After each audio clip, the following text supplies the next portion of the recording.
Ciudad al desnudo. El miedo, un movimiento silencioso. Hola y bienvenidos a Ciudad al Desnudo con Angie Pachón, Michelle Guerrero, Daniela Jaimes y quien les habla Julián Patiño. Hoy tenemos un capítulo bastante revelador y sugestivo, el miedo, y lo abordaremos desde distintas miradas enfocándonos a la urbanidad, finalizando con algunos testimonios que hemos realizado a varios seguidores del programa.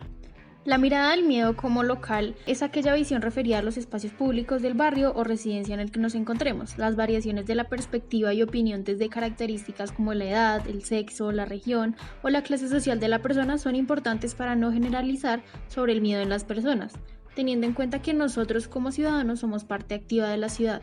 La vemos, la conocemos, la habitamos y ella a su vez nos habita. Creo que entonces el miedo siempre está presente porque lo conocemos, así sea de forma indirecta, bien pueda ser por familiares, amigos o incluso por experiencias propias que vivimos al día a día. Exactamente, como lo menciona Daniela, nosotros conocemos a la ciudad y el temor de la gente se refleja en los lugares donde habitan. Por ejemplo, en la capital la gente siempre mantiene sus casas con todo lo que tiene que ver con la seguridad. Muchas veces es causa de situaciones que ya antes han experimentado y por esto toman precauciones haciendo fuertes sus viviendas para asegurarse y prevenirse. Todas estas son muestras de que las metrópolis tienen el miedo como una obsesión. Maristela Svampa menciona que el modelo de habitar en las personas se evidencia de dos aspectos importantes, el adentro y el afuera. El adentro en este caso sería el espacio seguro, por ser construido por nosotros mismos y sabemos qué podemos esperar. Y el afuera es un espacio más temible y por eso es desconocido, por ende el miedo de la gente. Los miedos o temores han afectado desde siempre la vida en las ciudades. Los nuevos miedos están afectando la convivencia entre las culturas del mundo entero. A las altas tasas de homicidios y en general a la criminalidad se suma el discurso del terror. Los medios contribuyen a la construcción social del miedo. ¿Por qué? Hablamos de los medios como los informadores de la ciudad, los que están siempre al tanto de comunicar la noticia nueva cada día. Esto contribuye a la sociedad en cuanto a que nos dan un mensaje equívoco de lo que está pasando y así nos tienen con una mentalidad equivocada. La estructura conceptual de los medios urbanos discurso donde aparecen conceptos como la ciudad fortaleza, privatopía, agarofobia y ciudad dual. La privatopía es que estamos en una ciudad donde todas las empresas, la mayor cantidad de empresas son privadas. Agorafobia es el miedo a un espacio grande donde hayan muchas personas y pues la ciudad dual es que estamos muy separados de unos de los otros, por religión, por gobierno, lo que sea. Actualmente existe una encuesta social general, la cual ha venido haciendo seguimiento a todos los estadounidenses desde comienzos de los años 60 en el siglo pasado. Lo que hace es evaluar la tasa como de inseguridad en los países. Nicaragua ocupa el primer lugar en cuanto a la percepción de seguridad. Colombia está en el séptimo y Venezuela en el último. Tengamos en cuenta que el escrito La estructura conceptual de los medios urbanos fue escrito en el 2015, hace 5 años. Ese tiempo para acá ha tenido muchos cambios lo que es la seguridad social. Se evidencia una clara relación entre los medios de las mujeres y el uso del espacio, lo cual trata de explicar en términos del sentido de vulnerabilidad física de las mujeres frente a los hombres. La violencia de género tiene fuerza, ¿no creen? Sí, creo que la violencia de género ha tenido una fuerza bastante grande y no lo digo por la cantidad y la emergencia que tiene este fenómeno, o no fenómeno, sino manera de actuar, comportamiento de la sociedad.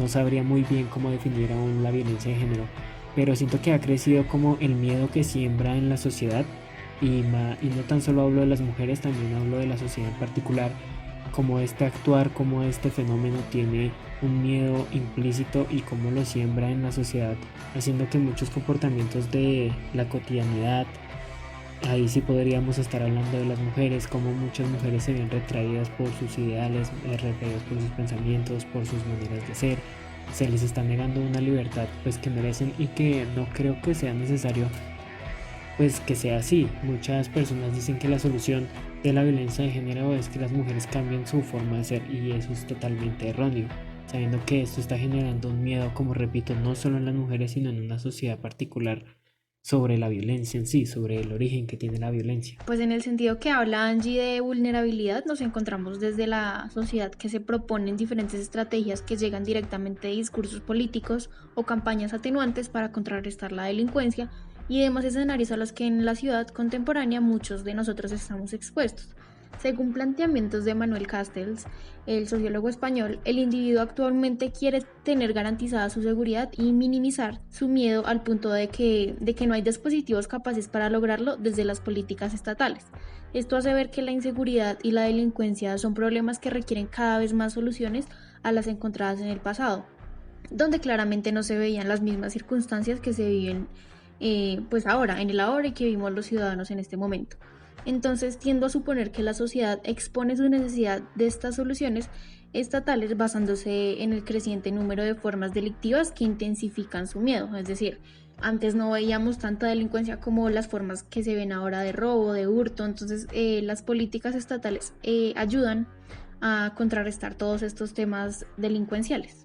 Es que sí, Daniela, como comprendemos, el espacio del mundo viene siendo estudiado desde hace mucho tiempo. Ejemplo, en la clasificación para la comprensión del mundo, Kelly, en su teoría de los constructos sociales, argumenta que las personas no actúan de forma pasiva en el mundo, sino como científicos, y para ello formulan una hipótesis suponiendo una forma de funcionamiento de las cosas que se supone en contrastación permanente. ¿Qué quiere decir esto? Que nosotros buscamos como siempre el estudio de algo y buscamos saber algo y buscamos indagar o suponer para luego actuar sobre esto. Se hizo una encuesta a 50 personas y aquí se sacaron estos resultados, que es como la frecuencia de la inseguridad. Entonces está como el robo en transporte público, ataques con sustancias, a los desconocidos, a los indigentes, a los barristas, las epidemias, por ejemplo, ya que estamos en un estado de aislamiento por el COVID-19. Hay muchos miedos de los que el ciudadano está expuesto. En cuanto a eso, Angie, hay un autor llamado José Ovejero y él menciona que las situaciones en riesgo, tensión o cambio, factores sociales o ambientales, desencadenan reacciones colectivas en la gente. Esto lo podemos evidenciar en lo que actualmente estamos viviendo con la pandemia del COVID-19. Cuando se da a conocer la noticia, la primera reacción de las personas fue salir a abastecerse de comida en formas exageradas, como si esto se tratara de un apocalipsis o algo así. Todas estas reacciones de las personas son manifestaciones del temor que tienen hacia la enfermedad o hacia el miedo de morir, según el autor. Esto también tiene influencia o tiene algo que ver con los medios de comunicación y la forma en la que ellos expresan las noticias. Michelle, tú hablas de que el autor expresa que contra el miedo la gente tiene comportamientos o reacciones colectivas.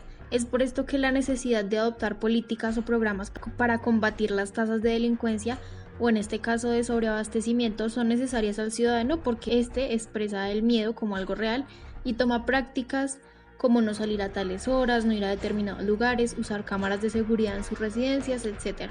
O las que tú mencionas en el caso del COVID-19 que estamos viviendo pues actualmente, es que están llenando de pánico a la población y que los llevan a actuar de forma irracional y desesperada. Sí, niñas, estoy de acuerdo. Digamos, en el texto de nombre La construcción simbólica del miedo en México, el autor Raúl Calleja nos dice cómo en México desde distintas etapas, como fue en 1998 y en 2012, ha evidenciado la presencia del miedo en sus ciudades y colectivos, pues este se ha manifestado en simbolismos indirectos que hacen tener miedo a las personas. Esto, digamos, nos hace creer y nos hace entender que muchos de los factores que generan el miedo no son tan solamente físicos como mencionamos anteriormente, en cambios del entorno, en situaciones directas que nos pueden afectar. No se puede ver, muchas veces se plantea que este miedo no se puede ver y tenemos un miedo irracional, que no entendemos cuál es el riesgo, pero aún así hay miedo. Es por esto que lo que estoy diciendo es que podemos entender que el miedo no solo se da como en la delincuencia o en factores de riesgo de vida. Es por esto que, muchachas, les hago la pregunta de que ¿creen ustedes que le tendrían más miedo a algo si conocen el riesgo o si no conocen cuál es el riesgo? Siendo sincera, siento que si no conocemos el riesgo vamos a estar más a la expectativa de qué va a suceder y si sí puede suceder algo malo, ¿no? Ejemplo, mi madre tuvo una experiencia hace unos meses, pues iban a robar a una muchacha en el bus donde iban. Mi mamá estaba presenciando el robo, pero la víctima, al no darse cuenta que estaba en riesgo, no se percató tal vez de moverse del lugar o de alertar que estaban invadiendo su espacio personal. Estoy de acuerdo con tu opinión. Yo considero que al no conocer el contexto en el que las cosas se presentan, nos dejan a la deriva para poder responder de cualquier forma.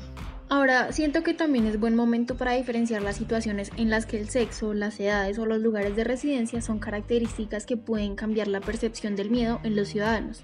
pues no es lo mismo hablar de sujetos que se encuentran en barrios llenos de marginalidad, pobreza y violencia, a la idea de un ciudadano en Usaquén o Teusaquillo, en la ciudad de Bogotá, que expresarán obviamente distinta su idea de lo que tienen como percibido el miedo. El hecho de estar a la expectativa, como dice Julián, lo mencionan dos profesores en el campo de las ciencias sociales, Bannister y Fife, cuando exponen las raíces del miedo. La primera radica en el miedo a ser victimizados, aunque la mayoría de quienes tienen miedo no pertenezcan a sectores más propensos a ser violentados. Es decir, la gente que más tiene miedo tal vez es a veces de sectores un poco más cotizados. La segunda raíz es el miedo al autocontrol para enfrentar los peligros como actuamos nosotros en el momento de ser abordados, por un delincuente, por un ladrón, bueno, etcétera, pero es el miedo del autocontrol que nosotros vayamos a tener en la situación. Y la tercera raíz o postura es a cómo históricamente se han tomado los espacios públicos para infundir temor, no en el lugar como tal, sino el significado que le otorgan a ese espacio los sujetos que lo habitan. Un ejemplo claro para la ciudad de Bogotá podría ser el centro de la ciudad, ya que es un espacio que mucha gente ha estigmatizado. Pues sí, mi pregunta va a que, como dije, nuestro autor del texto antes mencionado, Raúl Calleja, menciona que en México hubo una situación muy parecida que quiero hacer acá en Bogotá. En México, en el 2012 más o menos, sucedió que hubo una etapa en su gobierno el cual estaba difícil, no solo económicamente, sino gubernamentalmente en cuanto a opinión pública. Entonces, en una ciudad hubo un contexto de miedo simbólico. Muchas personas estuvieron viendo a camionetas que se asemejaban con narcotraficantes, lo cual daba como una zozobra en la población.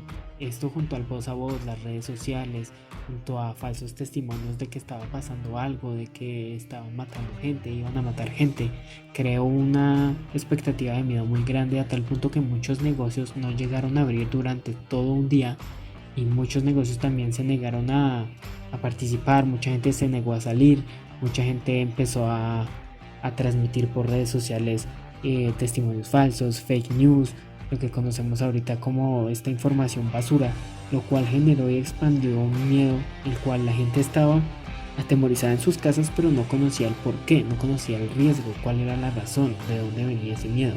Esto lo quiero asimilar con lo que pasó el 21N, el 21 de noviembre de 2019, lo cual explotó las marchas de estudiantes de propósitos sociales, en el cual ese 21 de noviembre por la noche, dado a que el gobierno no pudo someter a los protestantes, no pudo controlar toda esta situación, generó como una estrategia de miedo en el cual se estaban diciendo que muchos delincuentes se estaban metiendo a las residencias, a los conjuntos residenciales, a robar, mucha gente a comer actos delictivos. Junto a esto de las redes sociales todo se dispersó, todo se transformó en una obra en que todo el mundo estaba ya afuera en sus barrios protegiéndose con palos, con varillas, mucha gente alarmada, mucha gente asustada. El pánico invadió no solo Bogotá, sino también muchas ciudades. Esto generó que hubiera un miedo irracional. Mucha gente estaba pensando el porqué era el riesgo, pero era un riesgo que no habían visto, solo estaban viendo por redes sociales, no habían presenciado. Entonces es muy curioso cómo el miedo en la sociedad también se puede impartir de manera voluntaria, como una estrategia, y es algo de pronto, válgame la redundancia, atemorizante esto, que el miedo propio se puede usar como herramienta.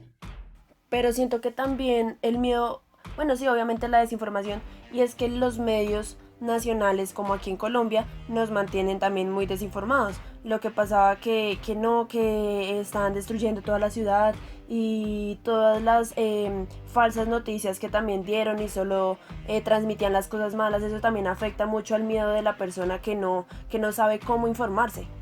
Es por esto que en el texto de la construcción simbólica del miedo en México nos hace como darnos cuenta de cómo son las situaciones y cómo se puede generar el miedo en el colectivo social desde una perspectiva simbólica y no necesariamente directa. También hablamos, pues bueno, está bien que el miedo siempre es algo que está muy presente en nuestras vidas y siempre estamos como al margen de esto, pero también el gobierno colombiano se ha encargado de crear nuevas estrategias para acabar con este fenómeno. Por ejemplo, el 10 de abril del 2019, o sea el año pasado, hubo una reunión con el general Hover Penilla comandante de la Policía de Bogotá, el secretario de Seguridad Jairo García y 3 de los 4 comandantes de los comandos operativos de seguridad ciudadana para que contaran cómo iba la seguridad en Bogotá, a lo que el secretario de Seguridad respondió: cada vez que se aplica el código, como por ejemplo al incautar un arma blanca, estamos previniendo que este porte vaya a acarrear algún hecho de lesiones. Estamos hablando de que año tras año se hacen más intervenciones a la seguridad contribuyendo a la integridad de la ciudad. Por ejemplo, en la revista El Tiempo hay una sección que trata sobre la seguridad del país. Ejemplo, en Bogotá, Medellín, Barranquilla y Cali, el año pasado en Medellín se registraron 24 homicidios por cada 100.000 habitantes, en Barranquilla 25 y en Cali 47, y en Bogotá disminuyó casi que un 70%, ya que hubo 12,7 homicidios por cada 100.000 habitantes en el 2018, hace 2 años. En el 2015, esta cifra estaba devaluada hacia los 17,4 homicidios, y en el 2018 y 2019 fueron disminuyendo. Hubo reducción de los feminicidios en Bogotá entre el 1 de enero y el 19 de junio. Bueno, gracias a todos estos datos que hemos recolectado nos damos cuenta que el miedo es un factor fundamental y propio de la sociedad, de una sociedad que vive, que ciertamente convive con sus alrededores, con su ambiente, que se relaciona no solo con personas mismas, sino también con sus diferentes elementos que componen a toda la estructura urbana. Esto nos hace entender que a partir de diferentes elementos y diferentes factores como pueden ser la violencia propia desde una idiosincrasia, como dijimos anteriormente, esto no solo es propio de una ciudad, el miedo no funciona de una forma específica, sino depende de diferentes factores, de elementos que caracterizan cierto contexto, la cultura. Todo esto puede decirnos que el miedo es como una sustancia o un aura que siempre va a estar propia en la sociedad, que puede que sea muy necesaria también, ya que muchos autores han tratado de abarcar y lo han hecho, lo han logrado, han abarcado el miedo como un concepto en el cual nos da a entender cómo debemos tomarlo, cuándo debemos tomarlo, en qué momento, con qué propósito se manifiesta el miedo, cómo efectúa, cuáles son sus consecuencias, cuáles son sus causas, cómo es el durante el miedo, cómo se vive el miedo en la urbanización. Y esto nos hace preguntar a todos nuestros oyentes: ¿cómo creen ustedes que en Bogotá se manifiesta el miedo? ¿Cómo creen ustedes que aquí en nuestra capital colombiana puede manifestarse este temor, ya sea físico, ya sea simbólico, ya sea directo, ya sea indirecto? ¿Cómo ustedes creen que el miedo está en sus vidas? Todas estas preguntas se las hemos realizado a algunos seguidores y ellos nos han contestado con unos audios que pondremos a continuación. ¿Le producen seguridad los espacios verdes o parques cercanos a su casa? Básicamente por donde vivo hay 3 parques. De esos 3 parques solamente uno me produce confianza, y eso porque tiene cámaras y los residentes están muy pendientes de las personas que transcurren por ese sitio. En una situación de hurto, ¿cómo actúa o actuaría usted siendo la víctima? En Bogotá solo he sufrido una vez de hurto y actualmente estaba validando las alternativas para tener algo de defensa personal, no sé, un arma o algo así, pero por falta de conocimiento pues no lo adquirí. ¿Qué lugares de la ciudad evita concurrir solo? Sitios como el centro de la ciudad, un sitio poco concurrido donde no haya aglomeración de personas, porque de todas formas bien sabemos que en las calles no se puede andar tranquilo. ¿Qué estrategias políticas cree que son apropiadas para apaciguar el nivel de inseguridad? Leyes más fuertes. No sé, si por ejemplo validamos un caso de Estados Unidos que por un hurto o por un homicidio es cadena perpetua, sería pues ideal en el país, pero también otro problema sería el hacinamiento que hay en las cárceles. Entonces sería esa la alternativa, incrementar las leyes, pero también que se invierta en infraestructura. ¿Usted por qué tendría miedo en la ciudad? Yo tendría miedo en la ciudad porque me podrían robar, me podrían lastimar, me podrían pasar muchas cosas. Tendría miedo también en la ciudad por lo desconocido más que todo. ¿Cuándo fue la última vez que sintió miedo en la ciudad? Yo sentí miedo en la ciudad hace, hace un día, ayer, debido a todo lo que está pasando, al ver, estaba sacando a mi perro a ver el parque tan solo y yo como tan oscuro y todo tan solo, sin nada de gente. Y a veces era como un silencio de miedo. ¿Qué siente cuando cree que está en peligro? Cuando siento que estoy en peligro de verdad, me revuelca el estómago, siento náuseas, ganas de vomitar. ¿Usted siente más miedo a algo conocido o desconocido? Yo creo que podría ser a lo desconocido. Al- a lo desconocido en el sentido de que una persona que no conozco la veo y se me está acercando. O todo está oscuro y realmente no logro ver qué hay a lo lejos en la calle. Eso daría miedo. Pues mi nombre es Jonathan Daza y pues para mí el miedo en una sociedad es un conjunto de aspectos negativos que cambian el razonamiento social, ya sea por desconocimiento o desconfianza, o puede ser algún hecho que afecte de manera directa a este. Me siento identificado con el miedo causado por el desconocimiento, ya que afecta directamente, o bueno, me afecta a mí directamente, el no saber qué sucede actualmente en mi ciudad, y este medio es causado por falta de información concreta, actual o específica que nos otorgan los medios de comunicación, ya que siento que no me muestran lo que actualmente está ocurriendo. Para finalizar este programa, les agradecemos a todos por habernos escuchado y nos veremos en el próximo episodio de Ciudad al Desnudo.